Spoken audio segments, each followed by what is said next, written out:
At 7:54 on Sunday morning, December 7, 1941, Pearl Harbor, Honolulu, the territory of Hawaii, and the United States of America were at peace, still hoping that war with Japan could be averted. At 7:55, all hell broke loose. The young men and women of this nation were about to prove to be the greatest generation. George Smith was one of that generation. He'd barely escaped from the USS Oklahoma as she rolled over and sank. I hear so many sailors say, "Oh, I wasn't scared." Well, they're damn liars. I was only 17 years old. It was a rude awakening, believe me. And it was a very odd feeling to look at the ship, knowing you had men on there that were trapped below decks.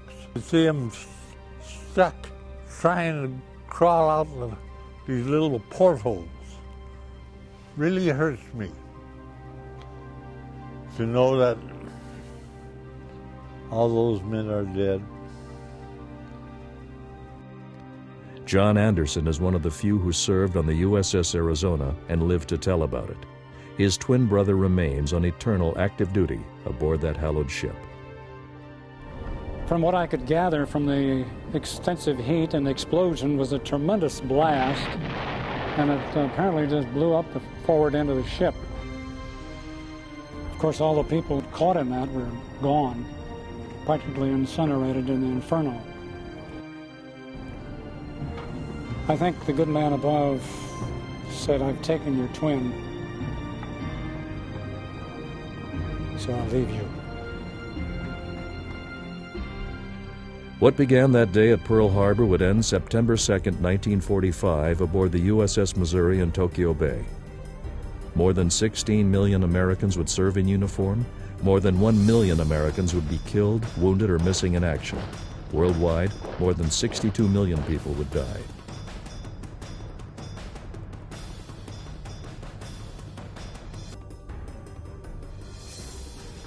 The vast majority of Americans to fight would be men, and so many of the Americans who would build the war machines and fly the new planes to the fighting men would be women, like ferry pilot Bee Haydu. They were using women to do everything. I mean, we were replacing the men who were all fighting. So I don't know whether the war would have been won without all of that extra help. What a lot of people don't realize is that for every combat pilot that's turned out, you need approximately 12 plus other pilots. Sometimes when the women were ferrying aircraft, they would lose an engine. There was a P-38. She lost an engine on takeoff and crashed and was killed. Nearly 70 years have passed since Pearl Harbor. Less than 15% of the men and women who won World War II are still with us. Our debt to them is beyond price, so how do we ensure in some measure that our gratitude will endure for countless generations? Pacific Aviation Museum Pearl Harbor asks you to join us as we build a legacy of lasting gratitude with the priceless aircraft, equipment, and memories of the men and women who served in the very center of where World War II began for America.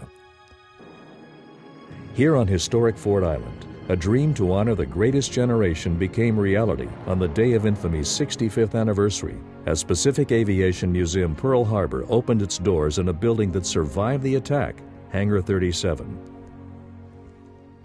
As you enter the main hall, you see a Zero poised for launch on the deck of the Japanese carrier Hiryu, the real wreckage of the Zero that crashed on the island of Niihau. The civilian Aranca hit in flight by the Japanese that Sunday morning. A P-40 Warhawk. A B-25 Mitchell on the deck of the Hornet for Jimmy Doolittle's Tokyo raid. A Grumman F-4F Wildcat. Future President George Herbert Walker Bush's Stearman primary trainer. A Douglas SBD Dauntless dive bomber, the kind that sank the Hiryu, Akagi, Kaga, and Soryu in the Battle of Midway, 4 of the 6 carriers that attacked Pearl Harbor. All these incredible exhibits and so much more in Hangar 37, but this is just the beginning. Next, we will restore the National Historic Landmark Ford Island Control Tower Complex, badly rusted after 70 years and in desperate need of restoration. We're also expanding with Hangar 79, a magnificent work in progress, twice the size of Hangar 37, where the museum will expand on the aviation-related events of World War II. Finally, Hangar 54 will be converted to museum space to tell the aviation stories of the Korean War, Vietnam, the Cold War, and the War on Terror. Hello, everyone. I'm Bob Schieffer of CBS News Face the Nation. This irreplaceable legacy is ours to enjoy, but if and only if we do our part to sustain it and let it thrive. Pacific Aviation Museum Pearl Harbor asks you to help complete this mission. The greatest generation didn't know how things would turn out. Men like Chief Petty Officer Chuck Wheeler of the USS Enterprise, but they knew what was at stake. We knew that we weren't playing games. Our guys were going to die, and if it was your time to go, you were going to go too. As a young pilot, Jim Bugbee came to terms with fear. No one is willing to die, but when you're in the military, you have to know that you can die if you're charging into a machine gun or something like that. But you do it because your buddy is doing it too. You're supporting him and he's supporting you, and that's the way it works. You may be terribly afraid on your own, very, very much afraid, but you go ahead anyway. You never turn back. But they gave their all, and they won the war. The same can be said about the heroes in the forgotten war in Korea and the war in Vietnam. They too gave their all. Now we're giving our all to remember, to preserve, to honor, not just the greatest generation, but the greatness in all Americans. Pacific Aviation Museum Pearl Harbor salutes that greatness which arises in every generation, whenever our lives and liberty are in peril. Every American who has, is, and will serve in this nation. We humbly ask you to join us with your support. For Pacific Aviation Museum Pearl Harbor, I'm Bob Schieffer.